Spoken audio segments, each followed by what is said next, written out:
Fala pessoal, bem-vindos a mais um vídeo desse canal Pod Discos. Eu sou o Jorge Andrade e no episódio de hoje vou falar de mais um disco que está completando 30 anos, né? Foi lançado em 95 e o disco em questão, né? É o disco de estreia do Foo Fighters. Pra não ficar apenas eu no podcast, apenas, né? Só eu apresentando e tal, chamando convidado e fazer episódio sozinho, né? Eu chamei aqui meu amigo aqui, o Gleidson Alves, para ser o meu colaborador aqui do Pod Discos, né? Mais um colaborador, né? Para participar, para me agregar aqui, né? Pro meu canal. Então, se apresente aí, Gleidson, novamente, agora como, né? Colaborador. Fala, galera do Pod Discos. Cá estou, Gleidson Alves, aqui, diretamente de Curitiba, colaborando com o Jorge. Vim para tentar criar polêmica, é isso? Não? Bom, a gente está aí para tentar acrescentar, trazer coisas interessantes, conversar, bater um papo sobre um assunto que é do gosto de todo mundo, né? Agradeço pelo convite. Então, estarei mais vezes por aqui, né? Eventualmente pode acontecer aí, de repente o Jorge fala assim, não, ó, você não serve para esse aqui, você vai criticar o que eu quero falar bem. Então, vez ou outra, vou estar off, mas sempre que possível eu tô aqui com vocês. Obrigado. Vamos falar vamos começar falando de uma banda que eu curto pra caramba. Pra mim também. Então, Gleidson, vou te perguntar aqui já aqui é o seguinte: qual é a sua relação com o Foo Fighters, como você conheceu a banda e esse disco principalmente, né? Cara, Foo Fighters. Eu conheci o Foo Fighters com o clipe de Everlong, na época que saiu.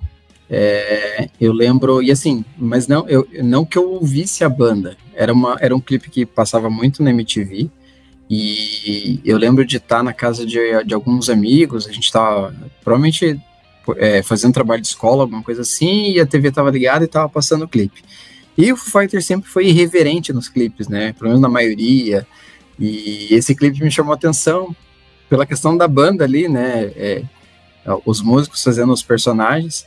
E eu achei interessante. Mas, assim, não foi uma banda que ficou imediatamente no meu radar, né? Vez ou outra ouvia, conhecia as músicas que mais tocavam, né? Os clássicos, os principais, ou era muito clipe na MTV, ou tocava no rádio na época. Mas eu fui mesmo começar a me interessar e buscar bastante o Foo Fighters na época do lançamento do Wasting Light. O Wasting Light foi o disco que me trouxe mesmo para a banda, que colocou a banda como uma das minhas favoritas. E aí sim, aí eu voltei na discografia, fui buscar ela inteira e fui ler biografia do Dave Grohl, fui saber um pouco mais sobre o Dave Grohl, descobri que ele tem um irmão gêmeo que foi baterista do Nirvana, e piada clássica, né? E de lá pra cá eu já fui em 4 shows do Foo Fighters. Fui, assim, cara, fui arrebatado, né, pelos caras. Legal. E, pra você é o melhor disco do Foo Fighters, já te perguntando, tá no seu top 5, e fala aí. O primeiro disco? Cara, não é o melhor, assim, todo mundo que conhece a história sabe que o primeiro disco, na verdade, é um disco solo do Dave Grohl, né? É um disco legal, acho ele um disco legal, acho um disco bom, mas ele não tá no meu top 5. Ele tá ali numa zona intermediária. Não é um dos piores, acho que tem coisa pior, mas, assim, não tá entre os meus 3 preferidos que eu consigo elencar com mais facilidade. Entendi. E pra mim, o melhor do Foo Fighters é o Wasting Light, curiosamente. Pra mim é o meu favorito. Cara, o Wasting Light é o top. O Wasting Light pra mim é o top, foi o disco que me trouxe pra banda e, cara, assim, não bate. Eu gosto muito do But Here We Are, o último, ficou ali pau a pau, mas o Wasting Light ainda é o meu top 1. Esse último foi muito bom mesmo. né? E, cara, minha relação com o Foo Fighters, cara, é fácil, né? Porque, né? Todo mundo já deve ter ouvido Learn to Fly, Everlong, todo mundo deve ter ouvido essa música na vida já. Quando você começa a escutar a música, rock, sempre vem esse nome, Nirvana. Automaticamente você vai saber de Foo Fighters, né? Pelo menos, Sim. né? Porque, né, derivado do Nirvana e tal, enfim, né? Cara, teve vezes que eu não curtia muito e tal, né? Foo Fighters, mas depois eu fui aprendendo com o tempo, né? E esse disco, cara, ele talvez esteja um dos meus favoritos, né? Apesar que tem disco que eu gosto mais do terceiro disco, por exemplo, do There's Nothing Left to Lose, por exemplo. Gosto mais do One by One também, outro disco bom, o próprio segundo disco mesmo, tá? One by One foi meu primeiro CD do Foo Fighters. Legal. Quando eu ainda nem era tão fã da banda, tipo, All My Life, Times Like This, nossa, que massa, que comprei lá o CD e ficou ali na minha coleção. Legal. E, assim, o segundo também e tal, o próprio Ace Light, como eu falei. Mas, assim, esse disco aí eu acho muito bom. Tem músicas que eu escuto e falo, tá sei o quê, não é que tá ali, né? Mas, enfim, tem uma que eu vou falar que vai dar uma polêmica do caramba quando chegar. Só aguarde. Começamos. Só aguarde. Já começamos assim. O seu primeiro episódio já tem polêmica. É aquela história do que? Vocês pediram. Vocês vão ter. Eu tô vendo que o problema é comigo, né? Se eu participo, tem polêmica. Se eu entro fixo, tem polêmica. Tô vendo. Né? O Balance teve polêmica entre Nora e Nove. Balance foi tranquilo. Que isso? Mas enfim, vamos lá para a ficha técnica do álbum Foo Fighters. Ele é o álbum de estreia da banda, lançado em 4 de julho de 1995 pela Roswell e a Capitol Records, gravado entre 17 de outubro até 23 de outubro de 94, no estúdio Robert Englund, em Seattle, produzido pelo próprio Dave Grohl e pelo Barrett Jones, né? E os singles, né, tivemos This Is a Call, lançado em 19 de junho de 95, I Stick Around, lançado em 4 de setembro de 95, For All the Crowns, lançado em 20 de novembro de 95, e Big Me, lançado em 15 de novembro de 96, quer dizer. Enfim, né? Que a maioria deles tiveram clipe, né? Stick Around teve clipe e Big Me também, né? Que teve clipe, né? E logo a gente vai falar no faixa sobre isso, né? E para começar com os antecedentes, né? O que aconteceu, né? Até chegar a esse disco, né? Enfim, né? O que aconteceu antes, né? O Dave Grohl, ele tinha se juntado ao Nirvana, né? Em 90, né? Como eu falei no episódio do Nevermind do Nirvana, né? Quem quiser, né, ver esse episódio, ouviu, né, esse episódio aí que eu fiz sobre esse disco, que eu contei um pouco, né, da entrada, né, de como que ele foi contratado pelo Nirvana, enfim, né, como que ele entrou. E o que acontece? Ele foi ao Nirvana, entrou, fez um grande discos como Nevermind, fez também o In Utero, também, né, participou do acústico da MTV, né, que foi um estouro danado, né, talvez, né, realmente um dos melhores já feitos, né, da história, né, se não o melhor, né, mas, né, o Dave Grohl não era apenas aquele baterista, né, que fica apenas na batera e acabou, né, vai lembrar isso, né, o Dave Grohl já compôs muitas músicas já, só que o problema ele não trazia isso tanto pro Kurt Cobain ou pro Chris Novoselic, né, porque ele não queria ficar mal entre esses dois e tal, e aí ele gravava muita coisa só, né? E aí o que acontece? Ele gravou essas demos e tal, e lançou num álbum, né? Pock Watch, né? Sob o pseudônimo Late 92, que você até me falou, Gleison, que você ouviu, né? Esse disco aí, né? Fala aí.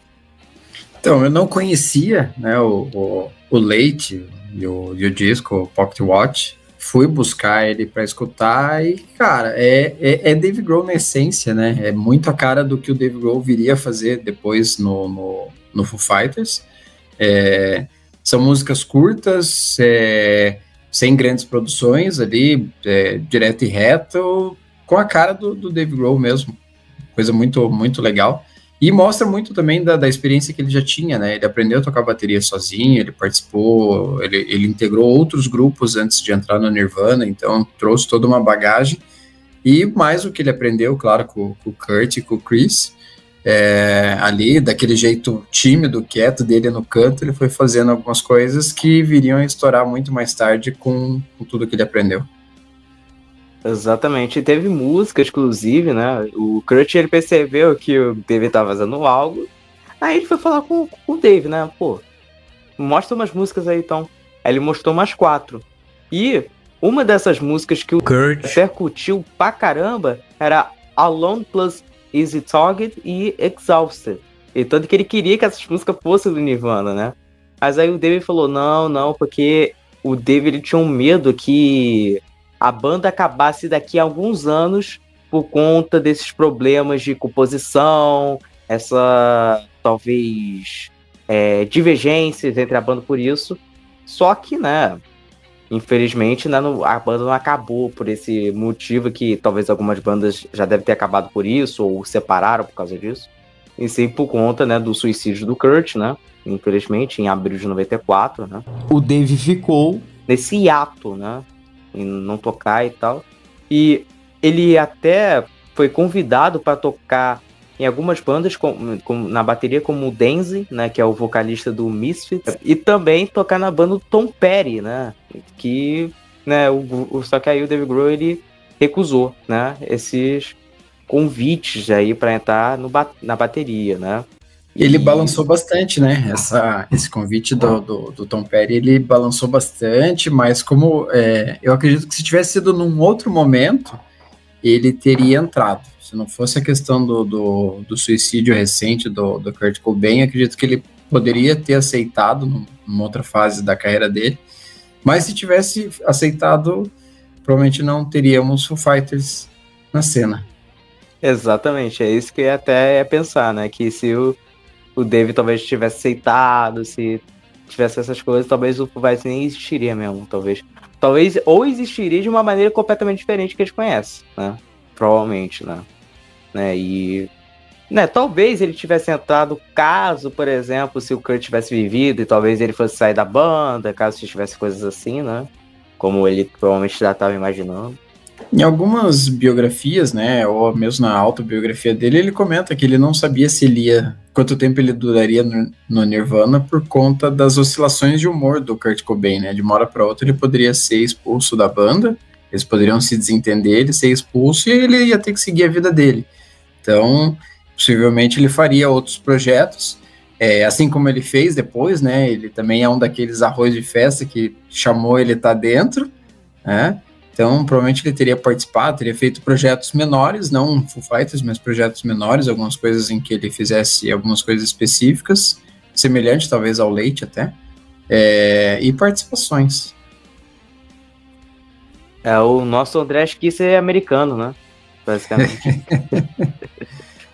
Enfim, né? E depois disso, né? O que a gente teve de dizer, né? Da aparição do Dave depois disso, foi, né, a prestação musical, né, que ele fez com a The Backbeat Band. Que para quem não sabe, o Backbeat Band era a banda do filme dos Beatles, né, chamado Backbeat, né, que aqui no Brasil ficou como Os Cinco Rapazes de Liverpool, né, que falava ali no começo dos Beatles, mas com foco pro quinto Beatle, né, que é o Stuart Sutcliffe, né, que infelizmente que também acabou falecendo também de uma maneira trágica também, enfim, né. E aí teve esse filme, né, e teve a trilha também que o Dave Grohl acabou participando também. E logo depois, né, o Mike Lout convidou o Dave, né, para tocar na bateria no álbum Bellhong ou Tugboat, né, de 95. Aí o Dave, ele gostou dessas experiências e decidiu trabalhar no próprio projeto, né, que ele acreditava que poderia servir como uma espécie de terapia catártica, né. E, consequentemente, ele reservou uns 6 dias nesse estúdio, né, em Seattle, que ficava perto da casa dele, né, e aí ele gravou várias, né, músicas ali com a ajuda, né, do Barrett Jones, que também produziu, né, o Pock Watch, né. Embora ele tenha tocado todos os instrumentos, mas ele não queria, o próprio David falou que ele não queria que que fosse levado, tipo assim, olha, o cara do Nirvana ali, ó, tocando ali, tipo, batera do Nirvana agora. Não, ele queria que fosse uma banda mesmo, né? Tocando tudo, né? Tanto que os clipes não são apenas ele tocando, é tudo... Tem uma banda ali que ele contratou e tal, inclusive. Tem até o baterista lá que deu problema no Call and the Shape, né? Porque diz ele que ele regravou todas as baterias e o baterista ficou todo, né, chateado com o cara. Tem o baixista, né? Que acho que tá até hoje da banda, inclusive, né? Nate Mendel. Exatamente. Sim, exatamente. E, inclusive, né? A origem do nome do Foo Fighters, né, seria meio que relacionado à Segunda Guerra Mundial, né? Que eles meio que usavam, né? Meio que para descrever vários OVNIs, né? Ou seja, seria os objetos voadores não identificados, né? Tipo, eles falavam, o Foo Fighter, né? E falando um pouco da capa desse disco, Gleidson, o que você acha da capa desse disco, né? Que a capa, né? Ela foi fotografada, né? Foi feita, né? Pela então esposa dele, né? Que é a Jennifer Youngblood, que é apresentando, né? A pistola desintegradora Buck Rogers X-38, e que alguns críticos, obviamente, uma arma, o que você pensa? Né? Eles meio que se relacionaram ao, talvez, o possível suicídio do Kurt, porque o Kurt se matou com uma arma, enfim, blá blá blá blá blá, mas, né, o próprio Grohl, né, falou que não tinha nada a ver com isso, obviamente, que nem era uma coincidência, principalmente, também, sobre isso. Me fala aí, Gleice, o que você achou da capa desse disco, né? O que você acha dela? Bom, primeiro, né? Críticos e a mania de querer falar, tem que causar polêmica, tem que vender, né? Então tem que trazer assuntos que vão fazer movimentar o tema. Eu acho que não tem nada a ver, principalmente considerando todo o abalo psicológico que o Dave Grohl teve com a morte do Kurt Cobain, e aí com isso o término ou a pausa do Nirvana. A última coisa que ele pensaria é em fazer referência a um tema que é tão sensível para ele, né? Então, acho que realmente o pessoal precisava criar um certo tumulto. E, assim, eu acho que está muito relacionado ao nome que ele resolveu criar, Foo Fighters, né? Então, precisava de uma coisa que representasse um universo que é imaginário, né? Porque, bem ou mal, a gente está falando de um tema que ninguém tem comprovação, então é um tema imaginário. E da capa em si, o Foo Fighters, pelo histórico, eles gostam de criar capas que viajam, né? Ele gosta de viajar mesmo, aquela coisa fora do padrão, é uma imagem específica, é uma composição de imagens. E, cara, eu acho uma capa bacana, eu acho que ela é uma capa legal, ficou legal, um tom sépia, uma coisa mais remete a, sei lá, algo que não é de agora, dá aquela impressão de filme de ficção científica lá dos anos 60, coisa assim, né? Então eu acho uma capa legal. Não vou dizer que é a melhor capa do Fighters, mas está longe de ser ruim. Também acho um pouco disso, né? Capa de álbum alternativo que, pelo menos em compensação, era melhor que algumas capas de algumas bandas que, meu Jesus, não é amado, né? Sim, tem gente que pisa na bola, né? Tem gente que tem o dom de fazer capa feia. Mano, anos 90 era uma moda de fazer capas horrorosas, cara. Pensa numa capa boa aí nos anos 90. Tirando essas bandas que caprichavam muito, Iron Maiden, isso aí nem dá pra contar, tá? Porque aí. Uma capa boa? No More Tears do Ozzy? Vamos pensar, mas, cara, ela é simples, né? Até foge do conceito de tudo que o Ozzy costumava fazer de capas cheias de personagem, né? Cheia de personagem. Tipo, a capa do No More Tears é uma capa boa, sim, anos 90. Mas, falando da crítica e recepção do disco, o Foo Fighters, o primeiro disco, recebeu críticas em sua maioria positivas após o lançamento, né? Muitos críticos compararam o álbum ao Nirvana, como sempre, né? Tem que comparar, obviamente, né? O álbum foi indicado ao prêmio de melhor álbum de música alternativa no Grammy Awards de 96. Mas ele perdeu para qual disco? MTV Unplugged de Nova York, do próprio Nirvana, né? Acabou perdendo para a própria. No fim, ele tava ali disputando pelas duas, né? Exatamente. A Kerrang, né, famosa revista, nomeou Foo Fighters como o melhor álbum do ano, e a Rolling Stone colocou em segundo lugar em sua lista, atrás de To Bring You My Love, da PJ Harvey.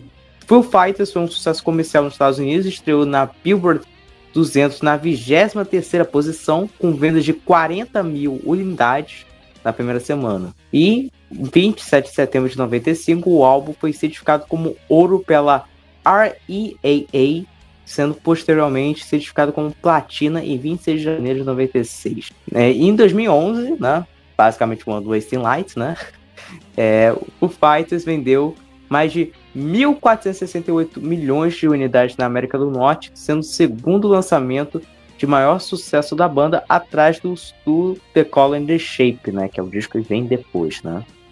Enfim, né? Te pergunto, The Color and the Shape seria o maior disco do Foo Fighters? Bom, Everlong é um grande hit, né? Vale lembrar. Né? Acho que... Não vou nem entrar na questão de qual é o melhor, mas seria o maior? Acho que ele e o terceiro são os dois maiores. Acho que os dois discos são os maiores ali, né? Se for analisar. Eles brigam pau a pau. Pra mim... Talvez... A vantagem do terceiro é que já pegou o Foo Fighters em ascensão, né? Já era uma banda com sucesso. O The Color and the Shape foi o que projetou, né? Catapultou o Foo Fighters ao sucesso. Como a gente falou, é o disco que ele gravou tudo sozinho, né? Tudo. Basicamente um disco solo mesmo, só que sem botar o nome, né? Basicamente, né? Foi, acho que quase igual que... teve o Ace Frehley, né, quase, né, porque o Ace, no disco 78, ele chamou alguns músicos novamente, né, o próprio baterista, obviamente, bateria ele teve e tal, baixista também, né, então aí tem essa diferença, né, que é comum, né, de carreira solo, obviamente, né, que acho que é o mais comum mesmo, de você chamar outros músicos para colaborar ali, né, do que você ficar tocando tudo, né. Já o Dave foi meio que teve essa... talvez o Prince, né? O Prince tinha mania de ele tocar todos os instrumentos nas músicas dele e montar o álbum da forma que ele queria. Exatamente. Tanto que mesmo com banda lá, o Revolution, mesmo assim, cara, o Prince tocava muita coisa mesmo. Sim. Realmente tinha muita coisa disso mesmo, né? E Paul McCartney tem isso também, né? Tanto que você pega os discos lá, o McCartney 1, McCartney 2, McCartney 3, é porque tem tudo, né? Porque é nome disso, porque tudo é ele tocando. O que você acha disso, dessa questão, né, do David ter feito tudo sozinho aí nesse disco? Bom, eu entendo que aqui é uma questão pessoal, né? Eu imagino até que a intenção inicial não era divulgar. Talvez ele quisesse só externar um pouco do que ele estava sentindo, poder trabalhar, já que ele sempre foi muito ativo desde que ele iniciou, né, desde quando ele aprendeu a tocar bateria e procurou se inserir em várias bandas, e quando ele via que já não cabia mais para ele porque estava pequeno, ele já buscava uma outra banda. Então eu acredito que é muito mais uma questão pessoal dele, de poder se sentir útil, de poder se reconectar depois da morte do Kurt Cobain, e esse assunto, principalmente no primeiro disco, tá sempre ali em paralelo, né, a morte do Kurt Cobain. Então, entendo eu que muito por conta disso foi a forma dele poder se entender de novo, traçar planos, e aí é aquela coisa despretensiosa, eu vou fazer, vou colocar um nome aleatório aqui como uma banda, vou chamar de Foo Fighters, vou lançar e vamos ver no que dá. E já que eu fiz isso, se der certo, beleza, eu continuo, e aí a gente monta uma banda e realmente faz a coisa acontecer. Se não, beleza, fiz um disco aqui, lancei, vou procurar meu caminho de volta, de repente vou tocar numa outra banda, vou aceitar um dos convites que já foram feitos, e fico aí como um músico de estúdio, né? Quis a história que desse certo. Exatamente, né? Realmente é um lance, né, pessoal dele mesmo, acho que mais pra se entender mesmo, né, porque já que tava com esse problema da música por conta do Kurt, né, pensou, pra mim, vou fazer isso, né, vou ver o que eu vou seguir, né? E acabou, né, dando muito certo, né? Graças a Deus, né, conseguiu, né? Vamos começar já com faixa a faixa aqui do disco, né? Se tem algo mais pra falar, Cleiton? Então, acho que no faixa a faixa a gente vai acabar abordando mais alguns temas, mais algumas situações da banda e do próprio Dave Grohl. Então, vamos lá, vamos pra primeira. Vamos lá. A primeira música desse disco é This Is a Call. A música, né, que o Dave, né, que ele escreveu durante a lua de mel dele, né, que ele, na Irlanda, né, com a esposa dele na época, né. Um monte de gente falou, como eu falei, que tentaram meio que ver se tem alguma mensagem em relação ao Kurt. Meio que só o que dá pra dizer seria o refrão até, porque esse é um chamado para todas as minhas renúncias passadas, né, que o próprio Dave falou meio que é como fosse um pequeno aceno para todas as pessoas que ele já deve ter tocado, né, com quem ele foi amigo e tal, todos os relacionamentos, né? Tipo, é um olá de uma certa forma, um obrigado. Entendeu? Como fosse isso, né? Que ela foi single, né? O primeiro single do disco, e ela não teve clipe, curiosamente, né? E eu acho meio estranho, até porque essa aí foi uma das minhas favoritas do disco, já falo. Ou pra mim é uma boa abertura pra um disco. Fala aí, o que você achou dela? Cara, This Is a Call, pra mim, assim, é um belo começo para um álbum de estreia.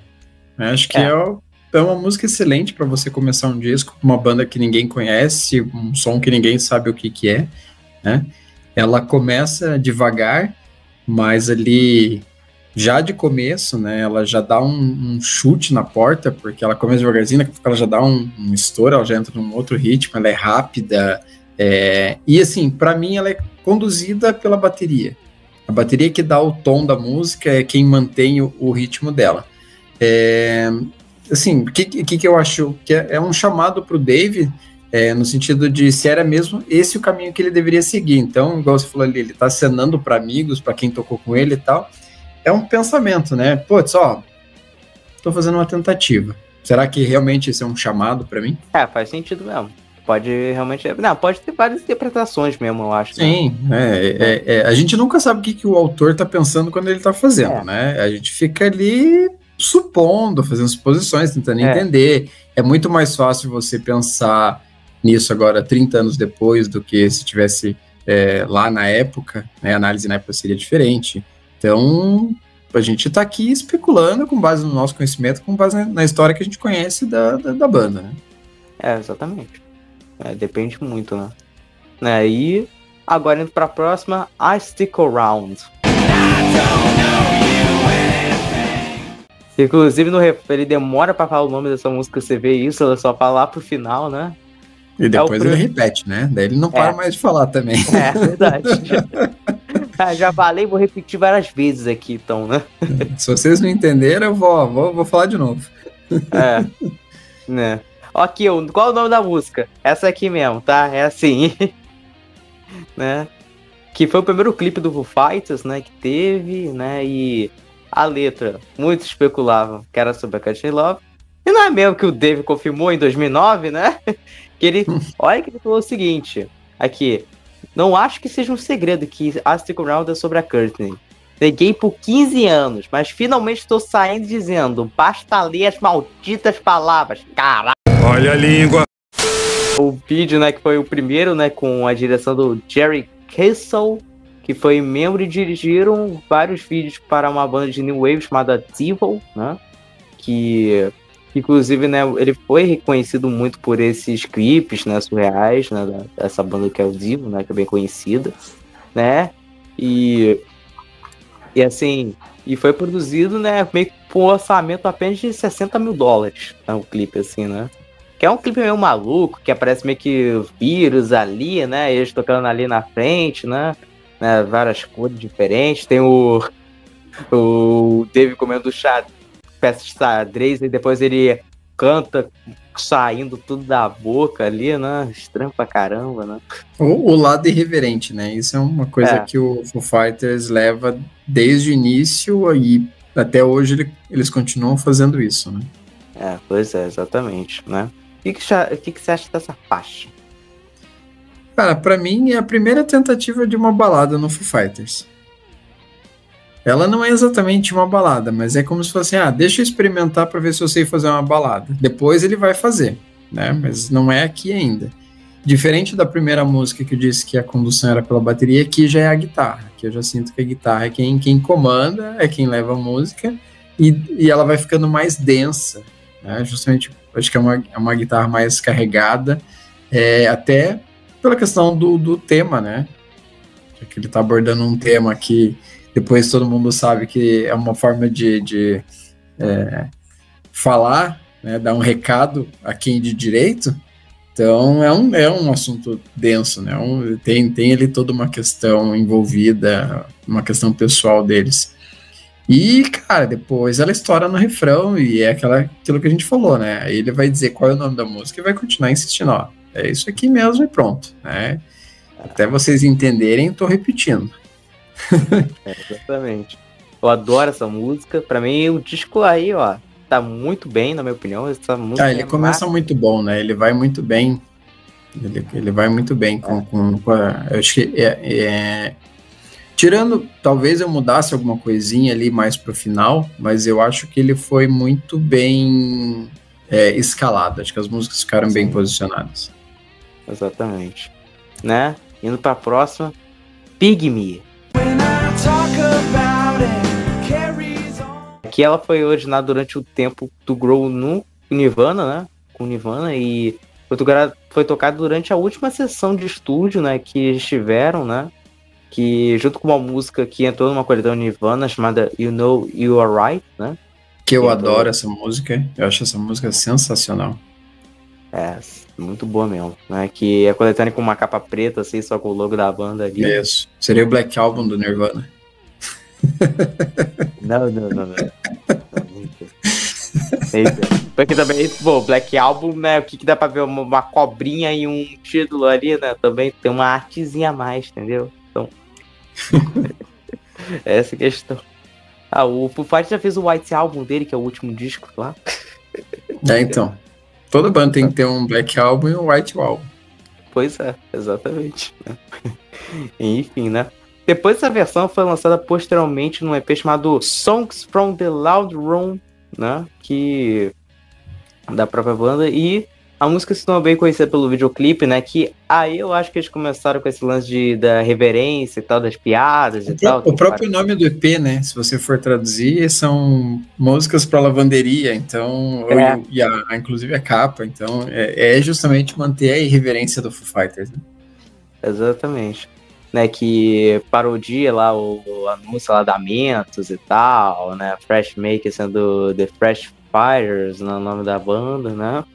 Que esse conceito veio do diretor, né, que é o Jess Paredes, que ele tinha esse conceito para outra banda, mas o Foo Fighters acabou aceitando, né? E que o sucesso do vídeo levou muitos fãs a fazer o quê? Adivinha o quê? Jogarem mentos no palco da banda, né? Ao vivo, né? Basicamente isso, né? Tem vídeo no YouTube, quem quiser procurar. Pois é. Que por um longo período a banda não tocou mais, porque, né?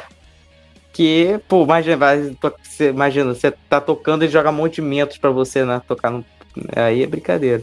Só mudou depois que o Weezer começou a tocar essa música durante a turnê do Force, onde ambas as bandas fizeram juntos, entendeu? Aí mudou. Eu vou falar uma coisa. Sério. Não gosto dessa música. Ah, não. Sério? Então, Big Me é a baladinha do Foo Fighters. Se lá em I'll Stick Around ele tentou fazer uma balada, era uma tentativa, aqui ele fez. Ele fez uma musiquinha açucarada, simplesinha, leve, pra dançar balançando ali, ou sozinho, ou acompanhado. É aquela musiquinha assim... precisa de uma música comercial? Big Me. Se você pegar pelo histórico...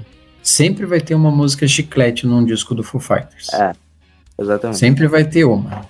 Aquela simplesinha que é pra grudar mesmo, gruda na cabeça, você fala... E também porque ela se repete muito e tal, por isso que me incomoda também, ela me repete pra caramba, repete. Eu sei que algumas desse disco também repete, mas assim... sei lá, uma música que nunca me agradou muito nos meus ouvidos, não, né? Assim, não é a minha preferida, Mas é uma música que eu gosto, eu já vi ela ao vivo, depois que nos últimos shows eles voltaram a tocar, então em um dos shows, pelo menos, que eu fui, Seria o maior hit do eles disco? tocaram. Eu acho que é. Big Me acho que é. Acho que Big Me acho que ultrapassa This Is a Call em questão de popularidade, né? Então acho que ela é o maior hit, sim. Eu prefiro This Is a Call, mas Big Me acho que é o maior hit. Então eu não esquece, né? Você esquece, entendeu? As duas primeiras já são melhores pra mim, então. Indo pra próxima, Alone plus Easy Target. Aqui a gente muda, né? Aqui o disco já muda. Já, se você veio de 3 musiquinhas pra rádio, aqui a gente já... Opa, vamos dar uma balançada aqui. Vou mostrar que tem um lado que eu aprendi lá atrás no Nirvana, ou mesmo no Scream, né? Que é o Dave mostrando um pouco das artimanhas, né? Eu gosto, é uma música que eu gosto, apesar de que ela muda um pouco o conceito, mas não traz nada de muito diferente, né? E aqui é uma música que eu entendo que acaba sendo muito mais o Dave Grohl exorcizando os demônios internos dele, né, para continuar a carreira após a morte do Kurt Cobain, e para ele lembrar que é um puta músico e que por isso tinha chegado até ali, né? De novo, ele passou por várias bandas, entre as mais conhecidas o Scream e o Nirvana, né? Ele não só era um puta baterista, como ele também é um excelente guitarrista, aprendeu a cantar, não vou dizer que ele era já era um bom vocalista, mas ele foi aprendendo a cantar, foi desenvolvendo isso, e aqui ele tá mostrando, ele tá se reencontrando para muitas coisas que virão depois, né? Exatamente, e eu vou falar, minha favorita do disco é essa mesmo, né, assim, pra mim melhor do que a anterior, na minha opinião. Ela tem cara pra ser uma música Nirvana, se for analisar. Você vê que o vocal dele se aproxima até um pouco do Kurt, né, nesse caso, né? Você vê isso, né? O próprio Kurt já tinha gostado dela, quase foi, né? Uma música Nirvana, né? Nesse caso, né? Eu acho até que é uma música muito mais Nevermind do que Inútero. Exatamente. Indo pra próxima, Good Grief. Embora ela não tenha sido como single, ela já foi tocada várias vezes, né? No Fighters, né? Em alguns shows. Ela é bem rápida e tal, né? Ela tem os seus 4 minutos, mas ela é bem rapidinha e tal, né? Se for analisar. Eu gosto dessa faixa, acho uma boa música, na minha opinião. Fala aí. Esse primeiro disco, no geral, ele traz músicas em ritmo acelerado, né? Se você pegar a maioria ali, são músicas aceleradas. É muito aquela coisa da experiência dele, ou do quanto ele absorveu durante o período de amadurecimento como músico, do punk rock, do hardcore. Acho que ele tem muita essa influência, né? E, de novo, traz um misto das experiências que ele teve antes nas bandas anteriores. É isso que eu acho que ele entrega ali em Good Grief. Mas indo para a próxima aqui, na Float. É uma música um pouco mais calma ali e tal, né? E a letra é um tanto abstrata, né? Mas foi interpretada como um reflexo do senso de conexão dele e da busca por um significado em um mundo pós-Nirvana, né? Meio que assim, né? Não vou dizer que eu gosto dessa música, eu acho uma música legal, né? Eu acho boa. Apesar que você vê que ela dá uma acalmada até. Você vê que ela dá uma acalmada, assim como o Big Me deu uma acalmada. Você percebe que teve 2 músicas, deu uma acalmada em uma, veio 2 mais pesadas, aí dá uma acalmada. Acelera, baixa o ritmo, respira. Acelera, baixa o ritmo, respira. Exatamente. Tipo Nirvana mesmo, tipo, começa uma música assim, aí assim, né, entendeu? Você vê que várias músicas Nirvana fazer isso, né? Então, eu acho uma boa faixa, fala aí. Bom, Float seria a primeira vez, né, na minha análise, assim, a primeira vez de uma fórmula que o Foo Fighters ia usar em outros discos. Se a gente parar para pensar essa questão da lentidão ali, ela tem uma levadinha que vai crescendo e depois volta né? Ela vai crescendo, daí ela volta, baixa. E depois, assim, se a gente for comparar, só para citar algumas, é a mesma fórmula que depois ele usa em Walking After You, no segundo disco, em Next Year, no terceiro disco. É essa mesma pegada. Ela vem ali, dá uma subidinha, volta, calma, né? E acho que muito relacionado aos temas que ele acabou abordando.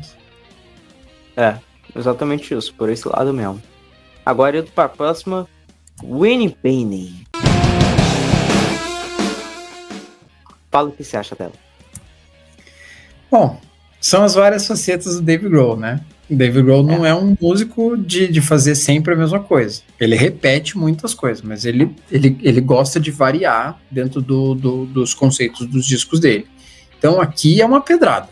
Aqui é peso, é vocal sujo, me lembrou... Como eu vim de trás para frente, né? Como eu falei, eu fui arrebatado pelo Foo Fighters lá no Wasting Light.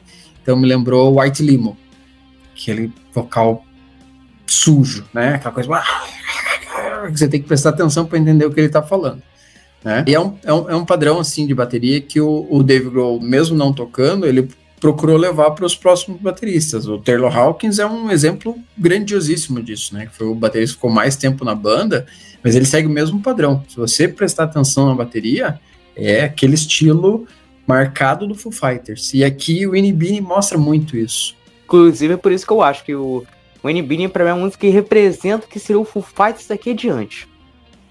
Pra você ver o vocal do Drive, do Dave, as guitarras que são um pouco mais distorcidas ali, você percebe que tem muita música mesmo que vai parecer de direcionamento mesmo. Então, assim, parece que é o que vai vir depois, o que representa o Foo Fighters é essa música aí mesmo.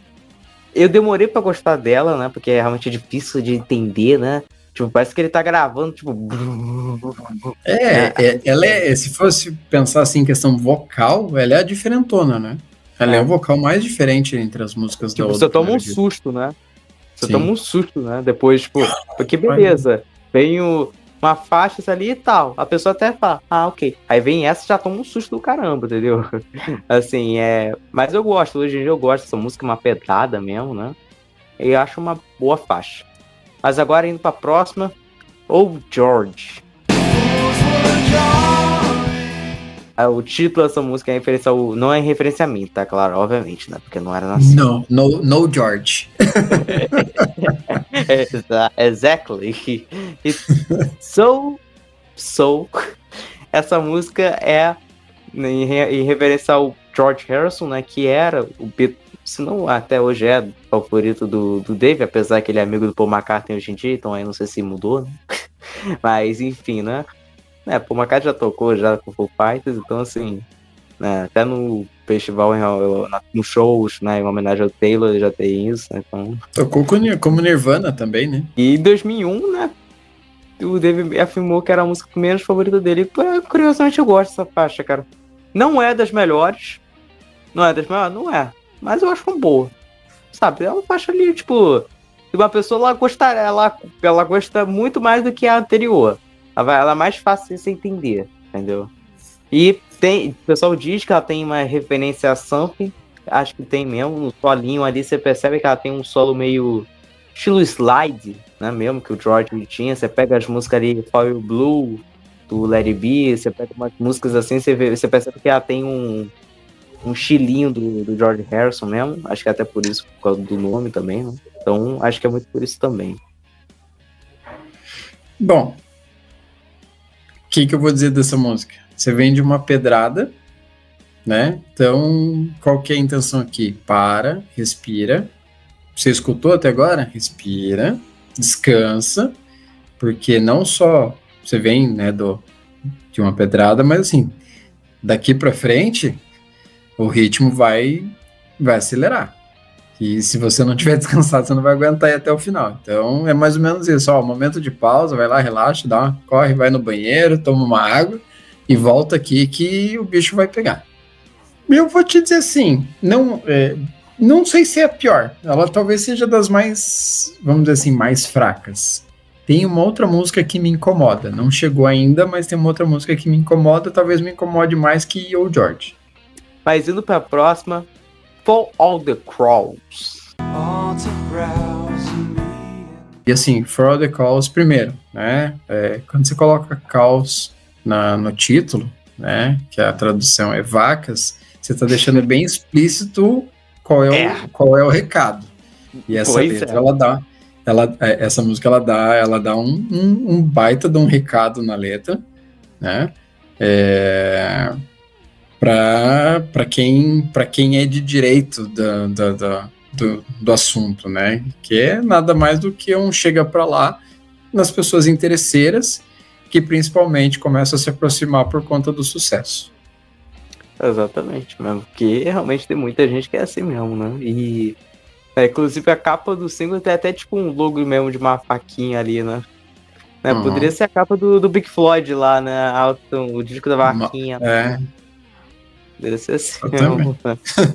Mas daí não dá, né? Gera processo isso depois. Pois é isso. Vai ter gente reclamando da gente, né? Também, né? Enfim, né? Cara, eu gosto dessa música, eu acho ela boa, né? O que me incomodava um pouco nela é que ela dá uma acalmada e dá uma subida no refrão, acalmada. Aí depois ela fica daquele jeito mesmo. Depois do refrão da segunda vez, ele segue mesmo. Eu acho ela boa, eu gosto, né, dessa música, eu acho a música muito boa, é uma das minhas favoritas, na minha opinião. E ela foi uma das escritas durante o tempo do Nirvana, mas foi a única do período que não foi vazada e muito menos lançado, né? Eu gosto. Ela tem, pra mim ela tem uma levada legal, ela tem esse sobe e desce que você falou, né? Principalmente quando ele vai falar o refrão da música, e eu acho que a ideia de falar mais lento, For All the Calls, é justamente para deixar gritado, né, o assunto. Então, assim, eu falo devagar que é para você escutar o que eu tô falando. A sua vagabunda capivara.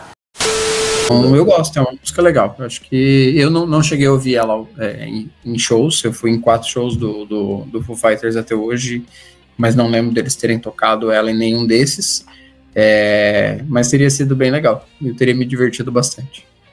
Sim. E do propósito que aí já não é das minhas favoritas, Ecstatic. Que essa é a única que apresenta um integrante a mais, né? Que é o Greg Dulli, né? Do African Wings, né? Que faz uma participação na guitarra ali, né? E a música que não me diz muito, não. Essa aí eu não curto tanto aí, não. Vou te dizer. Essa aí é uma das que eu menos gosto, na minha opinião. Né? E, sei lá, pra mim eu não curto tanto. Fala aí um pouco dela. Bom, aqui é como se ele tivesse abraçado um amigo e dando conselhos. O detalhe é que o amigo é ele mesmo. Então, exatamente. É ele, né, com ele mesmo ali, que é aquela coisa, tipo, tem muito a cara de coisas que ele precisava ouvir. Né, de novo ali, exorcizando os demônios internos dele do pós-mortem do Kurt, né, mas, e assim, o que me chama a atenção nessa música é a guitarra base, que ela tá ali, ela fica preenchendo a música toda, parece que ela não tem respiro, ela tá ali para fazer ambientar os dois amigos ali conversando, né, os dois amigos, no caso, o Dave com o próprio Dave. Essa é a sensação que eu tenho com essa música. Não tá entre as minhas favoritas e também não tá entre as que eu menos gosto. Ela tá ali no meio tempo. Indo pra próxima aqui, na Watershed. O título da música é uma ilusão ao baixista do Mina, né, o Michael White, que teve companhia eventualmente para uma turnê de divulgação do primeiro disco, né? E uma versão única dessa faixa foi gravada em 96 com Dave Grohl improvisando tudo, né? Como você deve imaginar ele fazendo isso, né? E a performance é carinhosamente chamada de Water Fred, por causa do cantor lá do Fred Sherner, que é o cantor do Pivot Tools, né? É uma música que eu já gosto, já melhora, já pra mim é bem melhor, na minha opinião. Né, mais punk, né, pode dizer assim, né, acho que ela mostra as influências, né, do punk do Dave, né, se vai analisar. Então, acho boa demais essa música aí, essa aí eu acho bem legal. Fala aí dela. Então, depois de músicas, né, com a levada mais lenta que você teve ali, aquela oscilação do For the Cause, o Ecstatic tem um pouco também, né, por causa desse preenchimento da guitarra que eu falei, você volta a acelerar aqui antes do final do disco, né? O Watershed, ela é uma música acelerada, ela volta lá para aquele Foo Fighters que a gente viu no começo, que é tipo, vamos lá, fôlego até o final, né? E assim, eu vou ser bem sério, eu gosto dela. Hoje ela tá no meu top 3 do disco. Não era das minhas favoritas lá no começo, mas é aquela história, você começa a ouvir e você começa a gostar de algumas coisas que são mais incomuns, né? Quando eu digo incomuns, não são os hits do disco.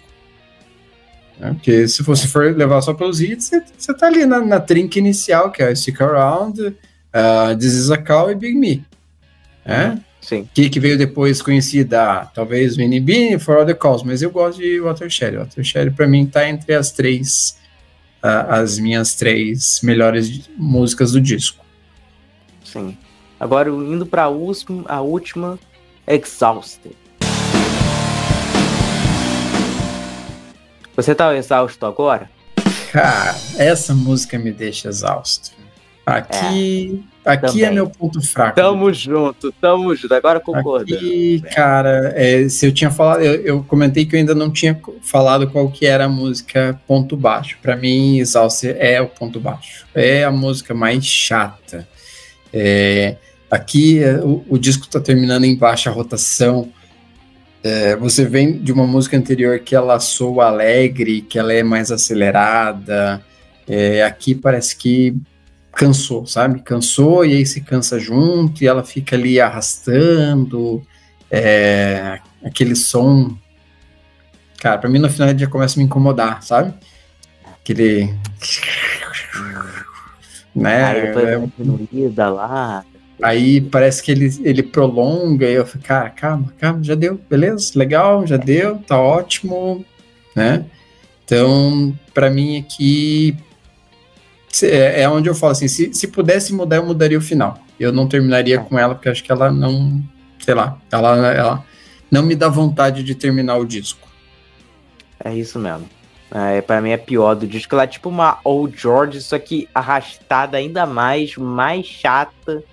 Né, como eu falei, o George pra mim é aquela música pra você dar uma descansada. Tipo, você veio de uma pedrada e a gente vai pra uma sequência legal ainda. Então o George, assim, dá uma respirada que a gente vai continuar.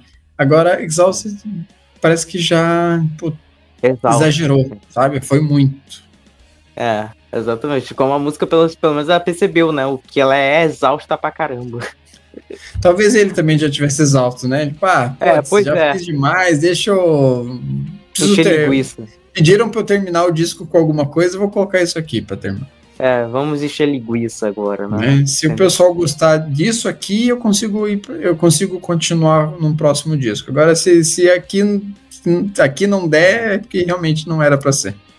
Exato, é a música mais longa do disco, eu acho, se não me engano, até, e... não lembro agora a duração, mas é pra ser, ou ela pelo menos parece ser, porque parece que não acaba nunca. Pois é um sofrimento que não acaba, né? Aí o sofrimento dele foi longe demais, né? Pelo amor de Deus. Se pá, nem o Kurt iria gostar disso, se pá, né? Mas também, né, o Kurt gravou aquela porcaria daquela improvisação Nevermind lá no final do disco, que é chata demais, mas enfim, né? Que aí era... Foi defendida, hein? Eu vi lá, foi defendida esse final, hein? Pois fazer o quê, né? A gente acaba, né, que aturar isso mesmo. Mas vou dizer, né? Você gosta, não gosta? Dá uma escutada lá no episódio e tira suas conclusões. Exatamente. Quem quer saber mais uma opinião, né, sobre Endless Nameless, é só ouvir o episódio ou assistir o episódio do Nevermind. Enfim, né? Mas chegando aqui, né, considerações finais aí, né? Pra mim é um dos melhores do Foo Fighters, né? Não é o melhor que eu falei, né? Meu favorito é o Life. Mas assim, é um bom disco de estreia. Pra mim é um disco que, né, de retorno do renascimento, entre aspas, digamos assim, do Dave Grohl, né? Depois do trágico acontecimento com Kurt. Então, assim, pra mim é uma estreia. Tem músicas boas, outras nem tanto. Pra mim, uma nota pro disco final 4,5. Pra mim já tá bom. Por aí. Eu vou roubar aqui, tá? Na cara dura. Como disco de estreia, eu acho que ele é um disco excelente. Para uma banda que ninguém conhecia, por mais que tenha um músico conhecido, mas que estava dando uma guinada na carreira, afinal de contas ele era um baterista, ele entra aqui como um vocalista e guitarrista. Eu acho que é um disco muito bom para estreia. Não é um disco perfeito, longe disso, mas ele é um disco que acho que, cara, é uma boa estreia, começa bem. Mas, né, na avaliação como um todo, eu daria um 4. Eu daria um 4, que eu acho que ele peca no final ali, porque Exhausted realmente é uma música que cansa. Ele tem algumas oscilações e talvez o fato de ser só o Dave Grohl com os pensamentos dele, provavelmente com muita coisa que ele trouxe de bagagem lá de trás, e, beleza, preciso compor o disco, vou colocar essas músicas que eu já tinha aqui, vou criar mais alguma coisa e vou levar para frente. Então ele ainda é irregular. Ele não tá no meu top 3, mas ele tá ali num bloco intermediário dos discos do Foo Fighters, na minha opinião. Então é um disco que eu gosto, não é longe de ser um disco ruim, mas também não é assim, quero ouvir Foo Fighters, não vai ser o primeiro disco que eu vou lembrar. Uhum, sim, por aí mesmo, né? E vale lembrar que uma coisa que eu até não falei, que nos singles, né, um dos singles, não sei se foi a Stick Around, ou acho que foi essa, e tem uma que vem a cover de Ozone, do Ace Frehley, que ele regravou, né, que é do disco solo do Ace 78, que até citei na discografia do Ace na primeira parte sobre o 78, que ele regravou, né? Você lembra de ter ouvido essa música aí? Dessa versão aí? A versão do Dave, não. Vou até procurar para ouvir, porque realmente não tinha escutado, não. Vale a pena, porque ficou bem legal, até a voz combina, até de certa forma, né? Uma música que até combinou até para ele cantar, né? Na minha opinião, né? E acho que ficou bem legal na voz dele, na minha opinião, né? Que manteve ainda como a música lá né? Não mudou muita coisa, né? Mas, enfim, né, Cleison, né? Agora se despede aí do pessoal aí agora, né? Como que tá sendo aí agora como sua estreia aí, como que tá sendo isso pra você? Fala aí. Bom, cara, estrear falando de Foo Fighters, acho que eu já começo com o pé direito, né? Participei falando de Michael Jackson, estreio como um membro aqui do Poddiscos com Foo Fighters, e eu tô feliz porque tô falando do que eu gosto, né? Então, a gente vai tem muito assunto para rolar ainda, traremos aí muitos discos bons, muitas histórias boas. Espero que vocês tenham gostado, né? A gente está sempre procurando aprender e evoluir, então eu estou começando essa caminhada, tem muito a aprender ainda. Enquanto isso, eu vou me inspirando em vários aí que fazem escola pra gente, né? Agradeço, Jorge, pela oportunidade. E, cara, vamos para a próxima aí. Como eu falei, assunto não falta. E começando com o pé direito. Isso aí. Exatamente, né? E, né, para quem que chegou até o final aqui, né, já, por favor, né, se inscreve aqui no canal aqui novamente, ativar o sininho para receber notificações, né, dá o like, que recomendo para muita gente, compartilhar com seus amigos aí, fãs de Foo Fighters, fãs de música, né? Também, né, segue as redes sociais aqui do canal, o Instagram aqui, né, o @podcastpoddiscos aqui, que você vai ver muita coisa lá. Segue também o grupo do WhatsApp. Quem quiser entrar no grupo do WhatsApp é só entrar para você saber de algumas informações a mais, né? Você saber os episódios que vão ser lançados antecipadamente. Também, além de bater um papo também sobre música, enfim, né? Coisas que a gente gosta, né? Enfim, né? E também segue também o podcast nas plataformas de streaming, né? Mas é isso, né? Obrigado, Cleison, e obrigado a todos que assistiram até o final. E nos vemos numa próxima. Até mais.